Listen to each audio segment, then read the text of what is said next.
Assalamualaikum warahmatullahi wabarakatuh. Bismillahirrahmanirrahim. Alhamdulillahirabbil alamin.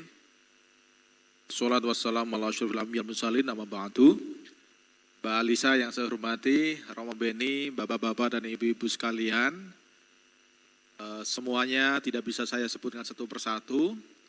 Pertama, terima kasih atas undangannya dan kami mohon maaf karena Ketua Umum PBNU tidak bisa hadir secara langsung dan kami diminta untuk mewakili beliau di dalam acara ini. Kami diminta untuk bicara mengenai tugas tokoh-tokoh agama di dalam pencegahan konflik keagamaan. Karena waktunya 10 menit harus berbagi, maka saya akan menyampaikan beberapa poin saja terkait dengan persoalan ini. Yang pertama, setiap kali terjadi konflik-konflik keagamaan itu ada pola yang selalu dikemukakan oleh para tokoh-tokoh agama. Biasanya yang dilakukan itu adalah melakukan denial atau menolak bahwa konflik itu disebabkan oleh agama, tetapi disebabkan oleh faktor-faktor di luar agama. Itu menjadi SOP umum saya kira, hampir semua persoalan-persoalan keagamaan, baik konflik keagamaan secara langsung maupun kekerasan atas nama agama, itu selalu kita coba untuk melakukan yang saya sebut sebagai proses sekularisasi konflik. Gitu. Jadi konflik itu bukan karena agama, tetapi karena faktor-faktor di luar agama. Kenapa begitu? Karena semua orang meyakini bahwa agama itu adalah seruan kebajikan, seruan kebaikan. Agama yang kita yakini itu sesuatu yang suci. Tidak mungkin yang suci itu melahirkan sesuatu yang kotor. Gitu. Konflik itu kotor, apalagi misalnya ada kekerasan keagamaan itu adalah sesuatu yang kotor. Maka yang muncul kemudian adalah denial, penolakan bahwa persoalan itu bukan karena faktor agama, tetapi sesuatu yang berada di luar agama. Itu betul bahwa memang banyak konflik-konflik keagamaan di Indonesia itu disebabkan oleh faktor di luar agama, tetapi kita juga tidak bisa menafikan bahwa sejarah agama-agama itu juga banyak diwarnai oleh konflik. Ya. Tetapi, nah ini poin yang ingin saya kemukakan, bangsa kita itu adalah bangsa yang tidak mewarisi konflik agamaan. Jadi di dalam diri bangsa ini itu tidak punya memori konflik agama. Ya. Tidak punya memori konflik agamaan, meskipun misalnya di tempat yang lain ya, ada sejarah perang antara Islam dan Kristen, ada sejarah perang salib misalnya. Tetapi di dalam memori bangsa ini kita tidak mewarisi itu. Dan ini adalah bagian dari modal sosial yang luar biasa yang harus terus-menerus kita hidupkan. Itu poin saya yang pertama soal konflik agama. Kemudian yang kedua, agama itu sangat ditentukan oleh para tokohnya. Warna keberagaman masyarakat kita itu sangat ditentukan oleh tokoh-tokoh yang memberikan pesan-pesan keagamaan kepada masyarakat. Jadi kalau warna agama atau potret keberagamaan kita itu ingin menjadi potret keberagamaan yang menyejukkan, potret keberagaman yang harmonis, itu mau tidak mau harus diawali dari pemimpin-pemimpin agama, terutama orang-orang yang setiap hari itu menyampaikan pesan-pesan keagamaan kepada masyarakatnya. Di dalam Islam ada dai, khotib, pendeta dan lain sebagainya. Itulah yang sebenarnya menentukan corak keberagamaan masyarakat. Jadi hal yang sangat penting menurut saya adalah bagaimana menjadikan orang-orang yang mempunyai jalur komunikasi langsung dengan awam, dengan masyarakat awam di dalam menentukan karakter beragama, itu mau tidak mau harus dibentuk, didorong menjadi orang-orang yang punya karakter yang moderat dan punya karakter yang toleran, termasuk guru-guru agama. Guru-guru agama itu menjadi sesuatu yang sangat penting untuk menjadi atau membentuk potret dan karakter keberagamaan anak didiknya. Oleh karena itu, PR yang sangat penting sekarang ini adalah bagaimana menciptakan orang-orang yang menyampaikan pesan-pesan keagamaan kepada masyarakat itu mempunyai karakter, mempunyai paham keberagamaan yang toleran dan moderat. Nah sekarang ini tantangan terbesar kita adalah terutama pada masa keterbukaan informasi yang luar biasa, media sosial yang luar biasa yang tadi juga disebutkan, adalah munculnya otoritas-otoritas baru dari kelompok-kelompok yang sebenarnya dia tidak punya otoritas menyampaikan pesan keagamaan, tetapi karena media ini, karena media sosial yang begitu terbuka, kemudian muncul orang-orang yang menjadi rujukan baru di dalam beragama. Bahayanya adalah kalau orang-orang yang menjadi rujukan baru dalam beragama ini, orang-orang yang tidak berpaham moderat, bukan orang-orang yang punya otoritas bicara mengenai agama, itu sangat berbahaya. Dan sekarang ini pelan-pelan kita mulai menikmati itu. Kita mulai melihat betapa destruksinya kekuatan yang dilakukan pesan-pesan melalui media sosial yang dilakukan oleh orang-orang yang sebenarnya tidak mempunyai otoritas keagamaan tetapi menjadi rujukan di dalam beragama. Saya kira 3 poin itu aja Mbak Lisa yang bisa saya sampaikan di dalam forum yang sangat singkat ini. Terima kasih. Oke, terima kasih sekali Pak Rumadi. Tepuk tangan Bapak Ibu untuk Pak Rumadi yang membawa kita langsung terjun bebas begitu ya, karena dari sejak pembukaan kita terus-menerus diingatkan bahwa kita punya modal besar, bahwa kerukunan Indonesia itu, kerukunan beragama di Indonesia itu teladan, bahwa semuanya indah begitu. Tapi walaupun kita juga diingatkan bahwa ada potensi-potensinya. Pak Rumadi langsung menyampaikan ada realita yang sekarang ini sedang kita hadapi.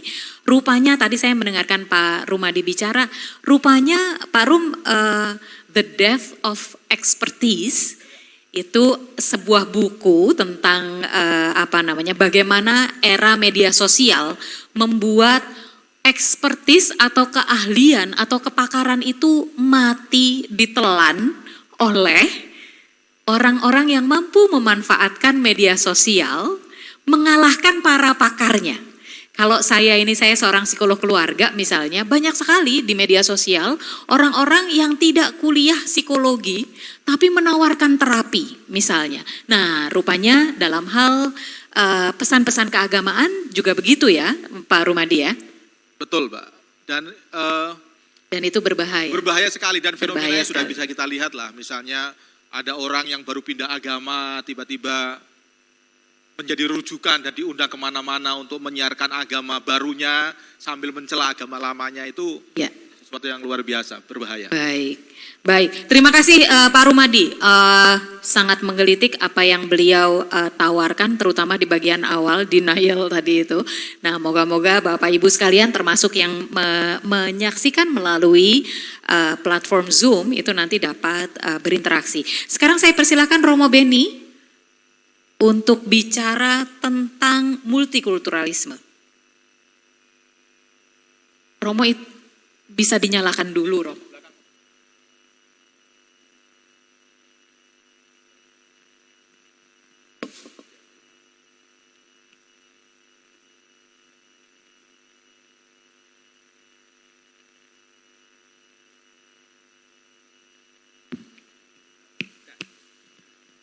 Romo ternyata generasinya adalah generasi pakai toa ya? Wah iya biasa. Yang saya muliakan Mbak Lisa, Mas Rumadi, para tokoh agama semuanya di seluruh Indonesia, para pengurus dari KUB. Jadi kalau kita merawat kemajmukan, keragaman, keindonesiaan, kuncinya itu satu sebenarnya. Bagaimana Pancasila itu menjadi titik temu dalam kebersamaan kita, tetapi Pancasila harus diinternalisasi dalam cara berpikir, bertindak, bernarasi anak-anak bangsa ini. Karena apa? Sila pertama ketuhanan yang Maha Esa, Muhammad Hatta mengatakan itu tauhid. Tauhid itu pembela kebenaran, kejujuran, anti kedoliman. Jadi kalau umat beragama itu memperjuangkan nilai-nilai kebenaran, keadilan, itu sebenarnya disitulah titik temu yaitu nilai kemanusiaan itu. Yang sering menjadi persoalan kita adalah kerap kali agama itu menjadi kerap alat untuk merebut kekuasaan, dan kerap kali agama itu dipermainkan menjadi kekuatan untuk mendapatkan dukungan dan simpatik, kemudian dimanipulasi kebenaran agama untuk kepentingan baik kekerasan, kepentingan sumber daya alam, dan kepentingan untuk merebut simpatik itu. Itu yang akhirnya merusak keragaman kemajemukan. Jadi untuk menjaga keragaman kemajemukan itu tidak bisa lain kecuali kita menginternasikan Pancasila dalam perbuatan yang nyata. Nah, persoalan kita hari-hari ini adalah menghadapi tantangan era digitalisasi yang mengatasi ruang dan waktu. Nah, dalam ruang digitalisasi itu yang paling bahaya adalah menurut saya lemahnya literasi dan tidak adanya pendidikan kritis. Orang itu hanya menerima pemberitaan, kebenaran tanpa mengecek kebenaran. Nah, repotnya di sini terjadi reduksi kebenaran itu baik dalam hal yang tadi dikatakan Saudara Rumati, yaitu kerap kali orang lebih dikenal ketika mengolok-ngolok bahkan memojokkan agama lain, kemudian dia menjadi terkenal di ruang publik. Nah, persoalan kita menghadapi yang saya persoalkan hari-hari ini adalah budaya instan itu. Nah, budaya instan di kalangan kita cukup kuat, yaitu pemahaman agama yang tidak utuh dalam menyampaikan itu, tetapi mereka bisa menjadi tokoh di ruang publik. Ini yang bisa merusak keragaman dan kemajemukan. Jadi untuk menjaga kemajemukan dan keragaman, artinya kita harus sekarang mau tidak mau bagaimana peranan tokoh-tokoh agama itu lebih menyampaikan visi Indonesia yang yang mampu mengatuskan Pancasila itu dalam tindakan yang nyata.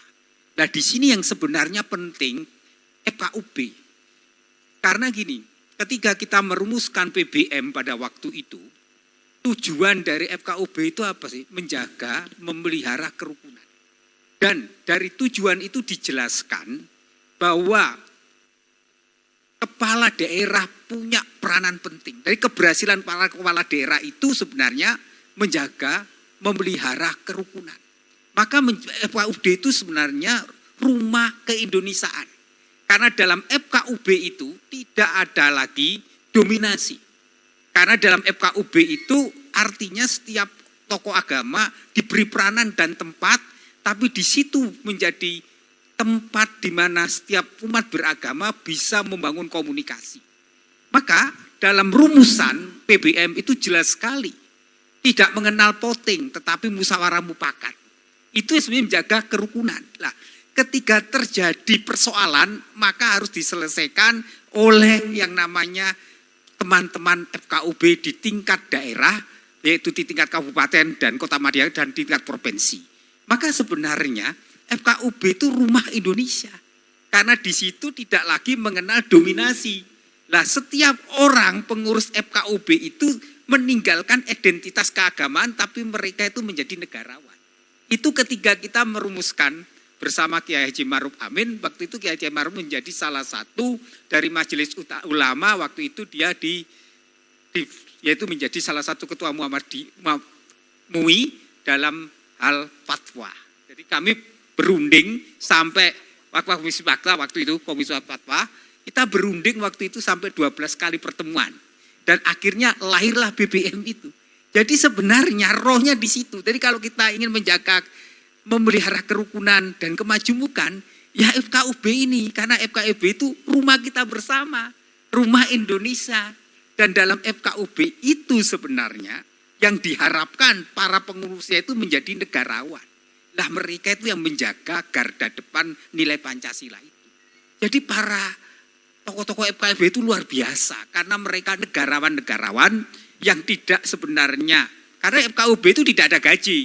Tetapi mereka hanya diganti uang transportasinya, difasilitasi negara untuk kegiatannya, dan mereka merawat kerukunan. Dan menjaga kerukunan itu mereka meninggalkan egoismenya, tetapi mereka sebenarnya adalah rumah tempat bersama menjaga keindonesiaan. Jadi sebenarnya kalau FKUB itu punya peranan penting dan pemerintah itu memberikan peranan, banyak hal bisa dilakukan dalam penyelesaian konflik dan masalah. Jadi persoalan rumah pendirian Ubadat itu bisa diselesaikan kalau ada komunikasi yang cukup baik di antara pengurus pengurus FKUB itu. Nah, persoalannya adalah kita kerap kali tidak membaca secara baik, secara utuh roh dari BBM itu. Jadi BBM itu sebenarnya gini, rumah ibadat itu didirikan atas kebutuhan umat beragama. Nah, persyaratan pasal 12, 13, 14, 15 itu sebenarnya adalah bagaimana untuk mendirikan rumah ibadat. Misalnya syarat 90 orang itu kalau tidak bisa ditemui di tingkat kelurahan, bisa gabungan kelurahan, bahkan tingkat kecamatan, kabupaten, kota, di tingkat provinsi. Sehingga umat Hindu bisa membangun puranya di bukit dan di lautan yang jauh mengatasi provinsi. Itulah merawat kebajemukan dan keragaman. Lah, dukungan 60 gimana kalau tidak dapat? Kewajiban pemerintah daerah menyediakan fasilitas. Pasal itu dulu oleh Kiai Haji Ma'ruf Amin diberikan solusinya, hukum fikih, saya masih ingat. Sehingga muncul waktu itu kewajiban menyediakan fasilitas itu. Itu roh dari pasal 13, 14. Nah terus ada izin sementara, ini loh menjaga 16, 17, 19. Tapi juga ada yang namanya ibadat permanen dan ibadat keluarga. Ibadat keluarga itu selamatan, kemudian pengajian, tahlilan, doa, misa, hari rumah itu nggak ada perlu izin. Ini loh untuk menjaga keragaman kemajemukan, sebenarnya FKUB itu mungkin seperti itu. Lah, bagaimana sekarang menjaga rohnya spirit ini, bahwa ke depan memang saya berharap teman-teman para pengurus FKUB itu, dia menjadi negarawan-negarawan yang mampu merawat Pancasila itu, dan Pancasila itu dibatinkan dalam perilaku. Sehingga orang-orang yang duduk di FKUB itu memiliki visi negarawan, bukan lagi melihat sebagai tokoh agamanya, tetapi dia berwawasan nasib negarawan itu. Karena rohnya itu sebenarnya.